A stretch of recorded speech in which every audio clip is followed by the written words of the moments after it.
Merci, Monsieur le Président. L'année dernière, pendant la mobilisation des agriculteurs, Marie-Thérèse disait « Il faut être juste pour la rémunération, faire appliquer la loi ». Un président de la FNSEA qui détient aujourd'hui 700 hectares, ça interroge. Nous en avions 20 avec Raymond. Raymond qui avait son slogan « Pas de pays sans paysans serait très malheureux ». Raymond Lacombe, le mari de Marie-Thérèse, était président de la FNSEA. Ce témoignage ne réclame pas plus de néonicotinoïdes ou de mégabassines pour aider les agriculteurs et les agricultrices. Marie-Thérèse Lacombe le rappelle régulièrement. Le collectif a été la solution pour faire évoluer l'agriculture. Y a-t-il une disposition encourageant le travail en collectif, améliorant le revenu agricole dans cette loi écrite par Arnaud Rousseau? Non, rien que de la compétition au profit d'une minorité d'agriculteurs et d'agricultrices.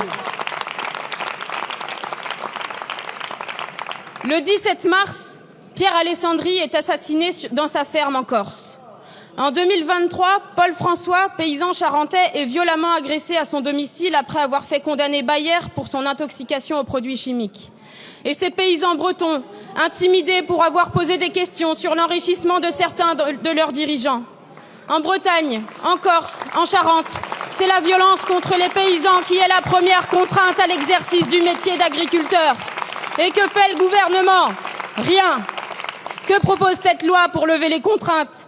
Réautoriser des pesticides dangereux pour la santé et la biodiversité, favoriser l'agrandissement des élevages.